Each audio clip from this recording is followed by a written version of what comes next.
Corona काल के बीच संसद के मानसून सत्र की आज से शुरुआत हो गई है। कोरोना महामारी के कारण इस बार के सत्र में कई बदलाव किए गए हैं। लोकसभा और राज्यसभा की कार्यवाही इस बार अलग अलग चलेगी। वहीं इस बार प्रश्नकाल भी नहीं होगा। वहीं एलएसी पर चीन के साथ जारी तनाव और कोरोना महामारी के मुद्दे पर विपक्ष सरकार को घेरने की तैयारी में है।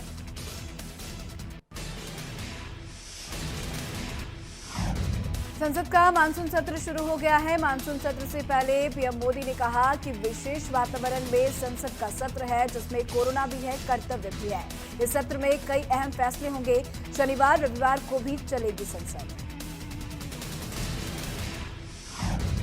कोरोना वायरस संकट के बीच संसद का मानसून सत्र शुरू हो गया है। पीएम ने इस दौरान सांसदों से चीन सीमा के मुद्दे पर एक स्वर में सैनिकों के साथ खड़े होने की बात कही है। यूपी एसएसएफ के गठन की अधिसूचना जारी। बिना मजिस्ट्रेट की अनुमति और वारंट के गिरफ्तार कर सकेंगे विशेष पुलिस बल। एडीजी स्तर का अधिकारी होगा मुखिया।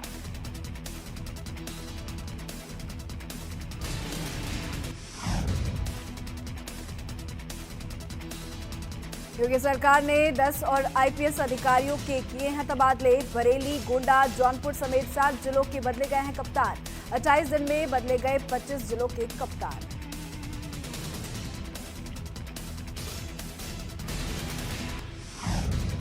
आज से बीजेपी का सेवा सप्ताह कार्यक्रम शुरू। पीएम मोदी के जन्मदिन 17 सितंबर को सेवा सप्ताह के रूप में मनाती है बीजेपी।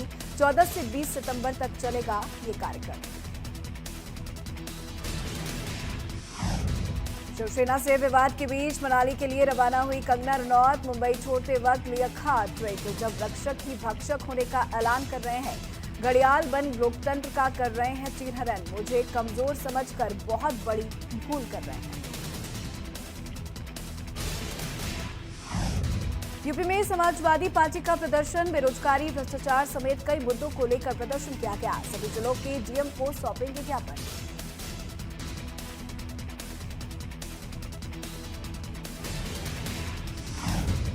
कानपुर महोबा के विस्फोटक व्यापारी इंद्रकांत की हत्या के मामले में परिजनों ने कहा कि तत्कालीन एसपी के कहने पर पुलिस वालों ने की विस्फोटक व्यापारी इंद्रकांत की हत्या। परिजनों ने अपनी जान को भी पुलिस वालों से खतरा बताया है। परिजनों का कहना है कि प्रेस कॉन्फ्रेंस न कर पाए इंद्रकांत, इसलिए कराई गई हत्या। गाजियाबाद में पेरेंट्स एसोसिएशन और पेरेंट्स एडमिशन चार्ज का कर रहे हैं विरोध में पेरेंट्स एसोसिएशन और पेरेंट्स ने कैंडल मार्च निकाला। नंदग्राम में सेंट जोसेफ स्कूल के बाहर से निकाला गया कैंडल मार्च। पेरेंट्स एसोसिएशन और पेरेंट्स की मांग है कि ऑनलाइन क्लास के हिसाब से फीस ली जाए। कानपुर में पहली पत्नी को तलाक दिए बिना एक युवक ने दूसरी शादी लड़की से कर ली। पहली पत्नी को जब पति की दूसरी शादी का पता चला तो पहली पत्नी ने और उसके परिजनों ने जमकर मिलकर हंगामा किया। थाने में काफी देर तक चलता रहा हाई वोल्टेज ड्रामा। किदवई नगर थाना क्षेत्र का ये पूरा मामला बताया जा रहा है।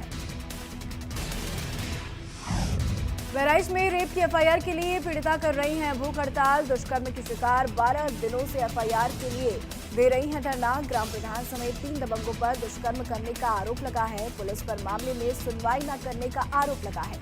सीओ के आश्वासन के बाद महिला ने अपना अनशन तोड़ा है। शाहजहांपुर में अलग अलग हुए हैं 2 हादसों में, जहां मां बेटी समेत 5 लोगों की दर्दनाक मौत हो गई। वहीं एक युवक गंभीर रूप से घायल बताया जा रहा है। बाराबंकी में रोडवेज की शताब्दी एक्सप्रेस बस एक गाय को बचाने की कोशिश में भीषण हादसे का शिकार हो गई। बस गोरखपुर से लखनऊ की तरफ जा रही थी। जानकारी के मुताबिक बस में करीब 20 यात्री सवार थे। हादसे में कुल 12 लोग घायल हो गए। लखीमपुर खीरी में पुलिस अभिरक्षा से फरार अभियुक्त का पुलिस ने सोशल मीडिया पर फोटो जारी किया है। अभियुक्त के बारे में लोगों से सूचना देने की अपील की गई है। रविवार को पेट्रोल पंप से बाइक में तेल डलवाने समय भागा था अभियुक्त। बदायूं के बिलसी कस्बे में महाराणा प्रताप राजकीय महाविद्यालय में आज लगभग 20 साल बाद भी यहां बीएमसी और बीकॉम की कक्षाएं नहीं लगी है, जिसके चलते छात्र छात्राओं को दूसरी जगह एवं अन्य जनपदों में जाना पड़ता है, जिससे उन्हें काफी दिक्कतें आती हैं। साथ ही गरीब तबके के लोग बीएससी बीकॉम की शिक्षा ही प्राप्त नहीं कर पाते।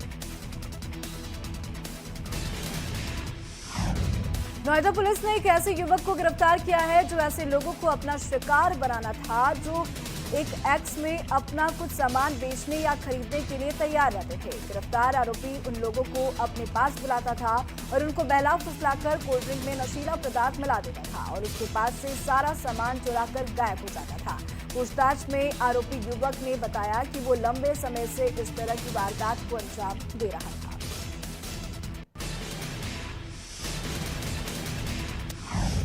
आगरा में लॉकडाउन में बेरोजगार हुए भाई बहन हैवान बन गए हैं। दो सगे भाइयों ने भाई के परिवार पर लाठी डंडों से हमला कर दिया। दोनों भाई जबरन मां पर बना रहे थे बंटवारे का दबाव। बड़े भाई के विरोध करने पर मारपीट की गई। मथुरा के थाना गोविंद नगर स्थित मोक्षधाम में अंतिम संस्कार नहीं करने को लेकर एक मामला सामने आया है। शख्स की सड़क हादसे में मौत हो गई। परिजन घंटों अंतिम संस्कार के लिए भटकते रहे। मुश्किल से काफी अथक प्रयासों के बाद मथुरा के सदर बाजार स्थित गुर्व घाट पर शव का अंतिम संस्कार किया गया। आज वैशाली में पैतृक गांव ले जाया जाएगा रघुवंश प्रसाद का पार्थिव शरीर। पैतृक घर पर अंतिम दर्शन कर सकेंगे लोग। पूर्व केंद्रीय मंत्री रघुवंश प्रसाद का रविवार को निधन हो गया था। महाराजगंज जिले में पुलिस ने जवानों के मुखबिर की सूचना पर तस्करों को गिरफ्तार कर लिया है। पुलिस ने नेपाल से अवैध तरीके से ला रहे 6 किलो 200 ग्राम चरस के साथ एक शख्स को गिरफ्तार किया है। पकड़े गए चरस की कीमत अंतर्राष्ट्रीय बाजार में लगभग 2.5 करोड़ रुपए बताई जा रही है। नैनीताल हाईकोर्ट में सीएस ओम प्रकाश के खिलाफ अवमानना याचिका पर आज सुनवाई होनी है। पूर्व सीएम से आवास भत्ता और अन्य देयकों की वसूली पर याचिका होनी है। ढोलक संस्था के वकील ने दायर की है याचिका। देहरादून से जुड़ेंगे 4 बड़े शहर। जॉलीग्रांट एयरपोर्ट से आज से शुरू हुई 4 नई फ्लाइट्स। मुंबई, अहमदाबाद, कोलकाता और हैदराबाद के लिए फ्लाइट शुरू हो गई है। 3 इंडिगो और 1 स्पाइसजेट की फ्लाइट्स भरेंगी उड़ान।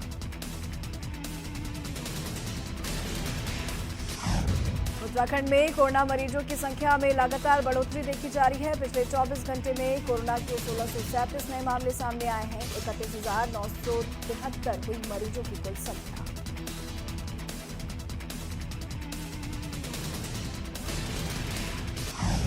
उत्तराखंड में कोरोना संक्रमण के मामले दिन प्रतिदिन बढ़ते जा रहे हैं। खासकर 1 सितंबर से अनलॉक 4 शुरू होने के बाद प्रदेश में कोरोना की रफ्तार जो है वो पकड़ चुका है। अब न केवल संक्रमितों की संख्या बढ़ रही है बल्कि संक्रमण दर में भी इजाफा होता जा रहा है। पर्वतीय जनपदों में स्थिति फिर से कुछ हद तक ठीक हुई है, लेकिन 4 जिलों में कोरोना का प्रसार कई गुना बढ़ गया है। इनमें भी सबसे भयावह स्थिति जनपद देहरादून की है।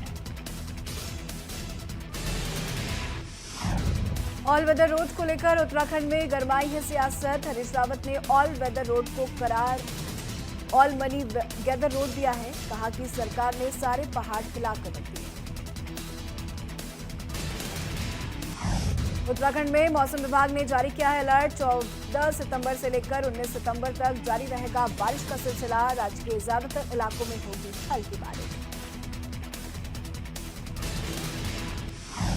प्रदेश में लगातार बढ़ रहे कोरोना वायरस संक्रमण को देखते हुए विधानसभा सत्र को वर्चुअल चलाने पर सरकार विचार कर रही है। तो वहीं उत्तराखंड सरकार के कैबिनेट मंत्री अरविंद पांडे ने भी इस पर सहमति जाहिर की है।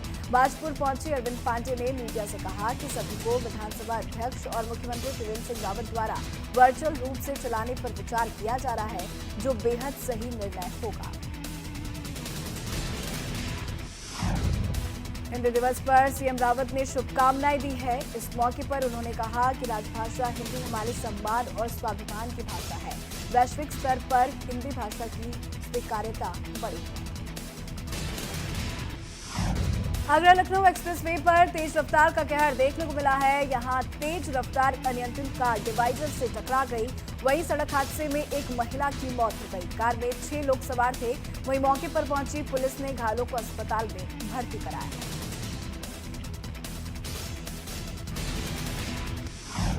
मेरठ में 10 फुट का सांप मिलने से हड़कंप मच गया। सांप देखते ही लोगों में दहशत फैल गई। वहीं मौके से लोग अपने घर छोड़ फरार हो गए। वहीं सांप की सूचना सपेरे को दी गई, जिसके बाद कड़ी मशक्कत के बाद सांप को पकड़ा गया।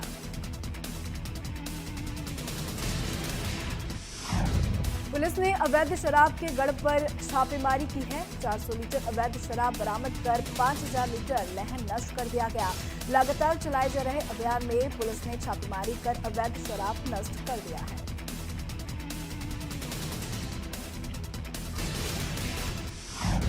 मेरठ के छावनी क्षेत्र से पुलिस ने एक संदिग्ध को गिरफ्तार किया है जो सेना की वर्दी में नजर आया है। दरअसल आर्मी इंटेलिजेंस ने सेना की वर्दी पहनकर एक संदिग्ध युवक को देखा, जिसके बाद पुलिस ने युवक को पकड़कर पुलिस को सौंप दिया।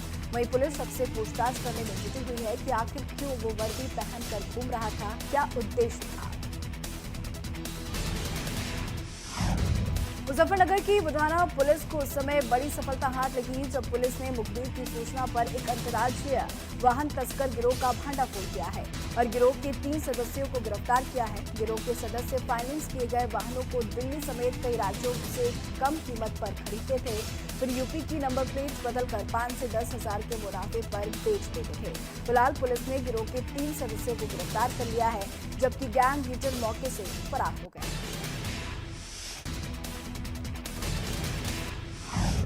अपराधियों पर लगातार प्रशासन का शिकंजा जो है वो कसता ही जा रहा है। वहीं इसी क्रम में मुखबिर से मिली सूचना पर एक अवैध असलहा बनाने वाली फैक्ट्री का भंडाफोड़ कर दिया गया। पुलिस ने मौके से तमंचे और अवैध असलहे के साथ ही बनाने के उपकरण बरामद किए हैं। वहीं पुलिस ने मौके से एक आरोपी को गिरफ्तार भी कर लिया है। झांसी में नौकरी में ठगी करने वालों का पुलिस ने पर्दाफाश किया है। नौकरी का लालच देकर लोगों से हजारों की ठगी की जा रही थी। पुलिस को सूचना मिलने पर पुलिस ने मौके पर पहुंचकर लोगों को गिरफ्तार कर लिया। मैनपुरी से एक सनसनीखेज मामला सामने आया है, जहां एक भाई ने अपने भाई की कुल्हाड़ी से काटकर हत्या कर दी। दरअसल पानी के विवाद को लेकर दोनों में विवाद हुआ था, जिसमें शख्स ने अपने चचेरे भाई की हत्या कर दी। मौके पर पहुंची पुलिस जांच पड़ताल में जुट गई है।